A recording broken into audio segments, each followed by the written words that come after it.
This video is going to cover the validation process of your HTML documents.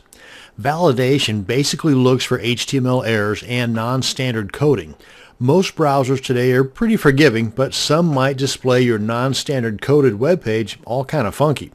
So what I'm going to do here is get this HTML code, and this is an HTML5 document. I'm going to copy this, and we're going to go over to the HTML validator site. That's validator.w3.org. And there's three different ways in which we can validate our web page. That is by the URI, which is actually, of the three, the best way to do it. And that being that your web page is already online on a server somewhere, and you simply copy the URL or the address, paste it in here, click on check. So if we go to validate by upload, if you don't have the file online, just choose the file on your computer, upload it, validate it this way, and you can just do it directly here. And this is what I'm going to do here, just do it directly on the website itself. So I'm going to take that code that I just copied into my clipboard, paste it right in here, and click on check.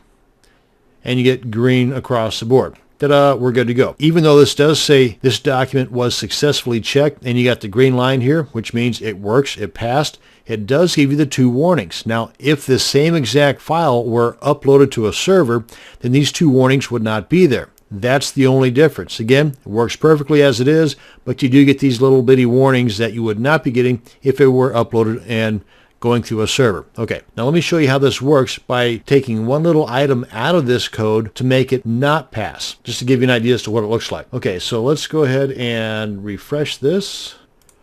Now come on back here. Now let me just go ahead and remove this one little closing tag on this paragraph, and let's go ahead and just copy this.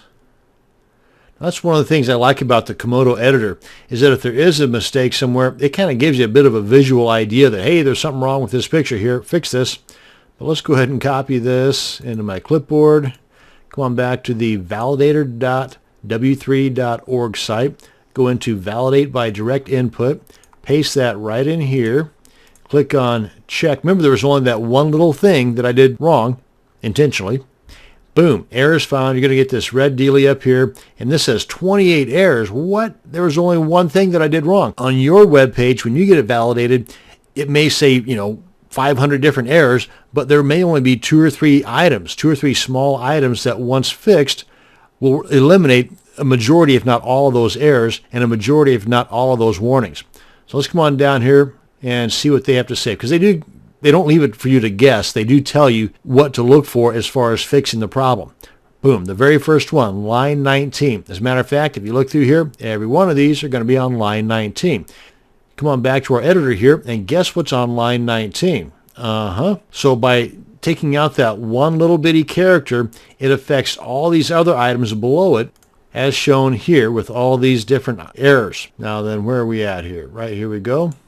Now, of course, there's no numbers in here. That would make this even better, is that if this were to have the line numbers, that would be pretty cool. We'll just go ahead and change that, revalidate, and there we go. Again, we still have the two warnings, but again, that's because this was not uploaded through the URI. And that's going to bring us to the end of this video on validating your HTML markup. Thanks for watching, and you have a great day.